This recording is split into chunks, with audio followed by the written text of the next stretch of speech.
हाय दोस्तों, स्वागत है आप सभी का हमारे YouTube चैनल काशिफ़ा हिंदी पर। आज जो मैं आपको इस वीडियो के माध्यम से बताऊंगा वो एक बहुत ही विशेष बात बताऊंगा। आपको इसे बहुत ध्यान से पढ़ना है, ठीक है। देखो, हमने स्वर और व्यंजन के अलावा कुछ इस तरीके की बिंदी देखी होंगी। जैसे एक बिंदी ये होती है, एक बिंदी इस तरीके की होती है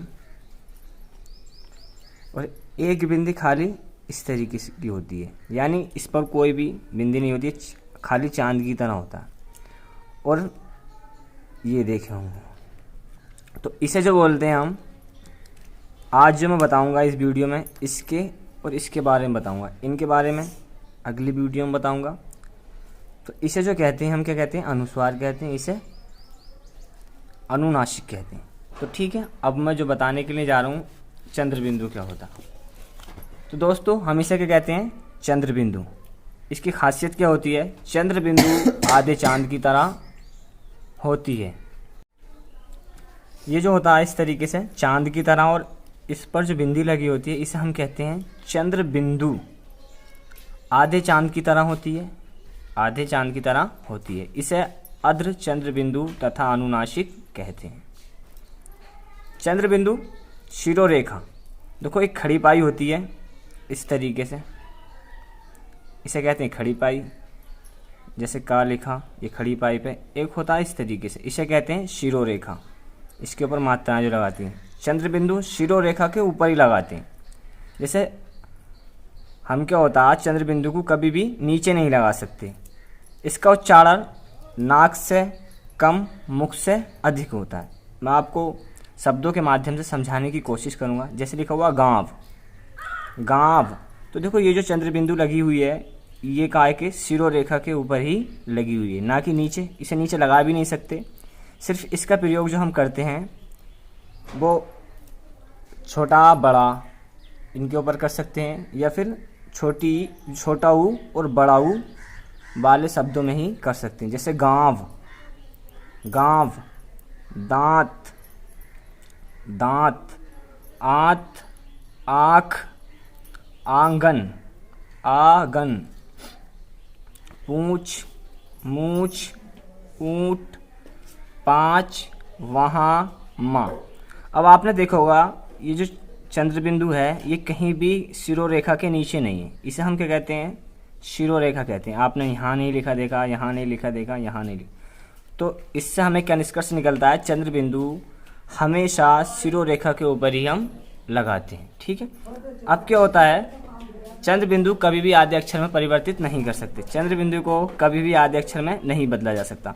इसे आगे बताऊंगा आद्य अक्षर में कैसे अनुस्वार को हम बदल सकते हैं। तो इस बिंदु को, चंद्र बिंदु को कभी भी आद्य अक्षर में नहीं बदला जा सकता।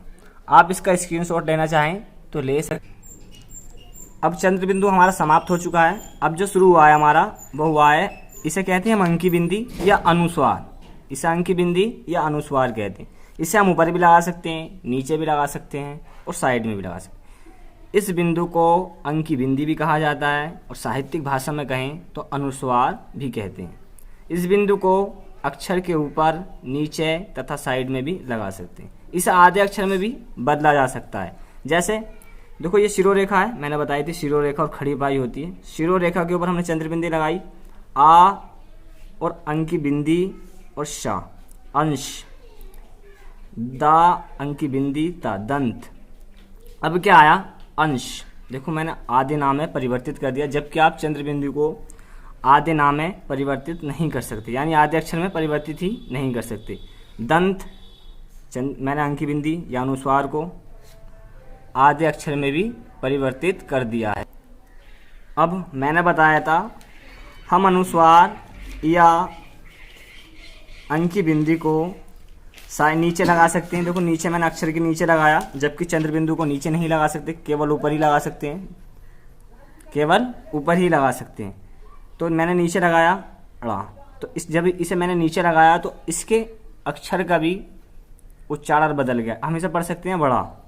जैसे ही मैंने इसे साइड में लगाया तो क्या हुआ? ये अंगा। जैसे ही नीचे लगाया तो अड़ा, जैसे ही मैंने साइड में लगाया तो किसका आवाज़ दिया इसने? अंगा का आवाज़ दिया। नहीं लगाया तो काय का आवाज़ देने से डा का। डा, अंगा, अड़ा।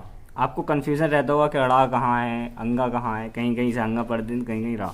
तो अंगा जो पढ़ेंगे साइड में लगी, जब मतलब हमारा अनुस्वार जब साइड में लगा होगा तो हम इसे पढ़ेंगे अंगा। जब नीचे लगा होगा तो अड़ा पढ़ेंगे, जब नहीं लगा होगा तो डा पढ़ेंगे। अब मेरे प्यारे साथियों, आपने कहीं कहीं देखा होगा ये जो बिंदु होता है ये कहीं पे ना का आवाज़ देता है, कहीं माँ का आवाज़ देता है, कहीं हुआ का आवाज़ देता है, और कहीं नै का आवाज़ देता है, कहीं अड़ा का आवाज़ देता है। तो ये देता क्यों है, इसका जो नियम है उसके लिए मैं अभी सिर्फ आपको कुछ दिखा देता हूँ, उसके बाद आप खुद समझ जाएंगे और कभी भी भविष्य में नहीं भूलेंगे कहाँ ना का आवाज़ देना, कहीं कहाँ माँ का आवाज़ देना। तो आइए उसके लिए मैं आपको पहले कुछ दिखा देता हूँ। अगर अंग की बिंदी अर्थात अनुस्वार के बाद कहीं पर भी प्रथम वर्ग यानी का वर्ग का अक्षर आएगा तो ये बिंदी काय की आवाज़ देगी, अंगा का आवाज़ देगी। देखो अब मैं पहले से समझा दूँ प्रथम वर्ग क्या होता है, द्वितीय वर्ग क्या होता है। जैसे का वर्ग का जहाँ भी आएगा तो वहाँ काय की आवाज़ देगी, का आ जाए, खा आ जाए, गा आ जाए, घा आ जाए। जैसे अंग की बिंदी के बाद कहीं भी ये अक्षर आ जाए का, खा, गा, घा, तो वहाँ किस चीज़ की आवाज़ देगी, अंगा का आवाज़ देगी। कहीं चा वर्ग का आ जाए तो वहाँ काय का आवाज़ देगी, ये उआ का आवाज़ देगी। कहीं टा वर्ग का आ जाए तो वहाँ देगी णय का आवाज़। कहीं तय वर्ग का आ जाए तो वहाँ देगी नय का आवाज़। कहीं पा वर्ग का आ जाए तो वहाँ देगी मै का आवाज़। जैसे मैं समझाने की कोशिश करता हूँ, आ और अनुस्वार और का, काय की आवाज़ देना अंक, अंगा का आवाज़ दिया अंक। जैसे पंख, गंगा, ध्यान से देखो गंगा, मेरे उच्चारण पे ध्यान दे, गंगा। संघ, काय का आवाज़ दे रही है, ये दे रही है अंगा का आवाज़, कंघा। चा वर्ग, अगर अंग की बिंदी के बाद कहीं पर भी यानी अनुस्वार के बाद कहीं पर भी च वर्ग का कोई भी अक्षर आ जाए, बाद में आए अंग की बिंदी के, तो वहाँ आवाज़ देगी ये उआ का, ये होता है उआ।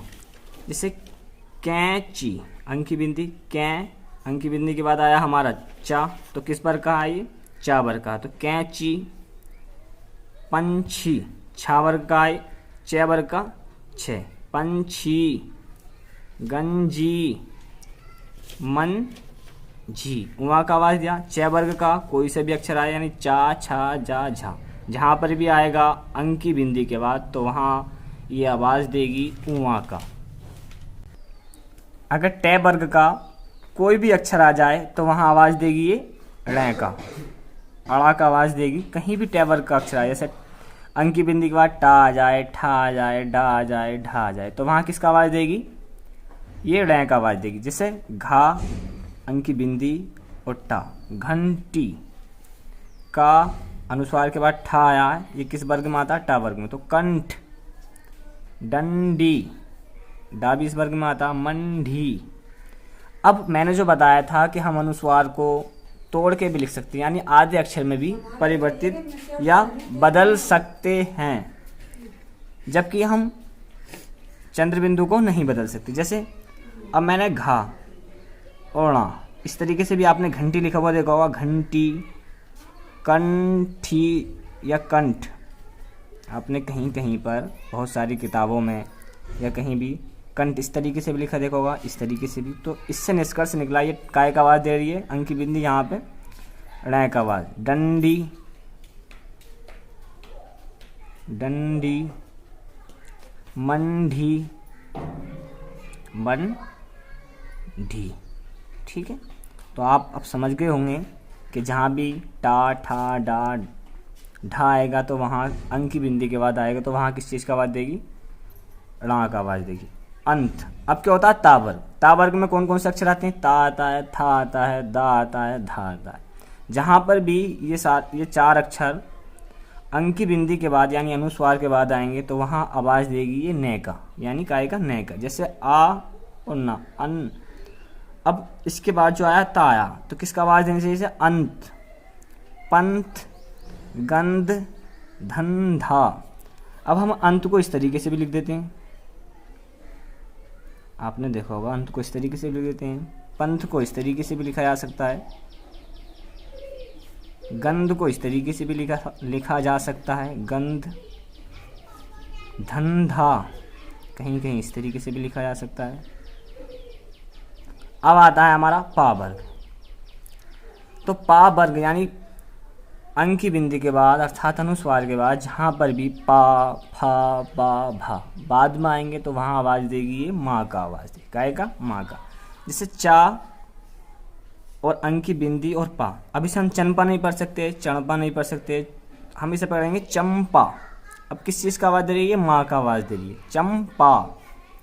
रंफा, कनबल नहीं पढ़ सकते इसे, कभी भी कनबल नहीं पढ़ा जा सकता, क्या पढ़ा जा सकता है, कम्बल, कम्बल। तो किस चीज़ का आवाज़ दिया है इसने, माँ का आवाज़ दिया, क्योंकि ये पा वर्ग का कोई भी अक्षर आ जाए तो वहाँ किसका आवाज़ देगी, माँ का आवाज़ देगी। खम्भा, खनबा नहीं पढ़ सकते ना इसे, खड़बा नहीं पढ़ सकते, खम्भा क्या पढ़ेंगे, खम्भा। और इसे हम तोड़ के भी पढ़ सकते हैं, जैसे चंपा, इस तरीके से भी आपने लिखा देखा होगा, चंपारण लिखा देखा होगा, चंपा। रंफा, अगर मैं इसे इस तरीके से भी लिख दूं तो कोई बुराई वाली बात नहीं है, रंफा, चंपा। कंबल, आपने कंबल इस तरीके से भी लिखा देखा होगा, कंबल। खम्भा। अगर आपको हमारी ये वीडियो पसंद आई है तो लाइक, सब्सक्राइब एंड शेयर करना ना भूलें।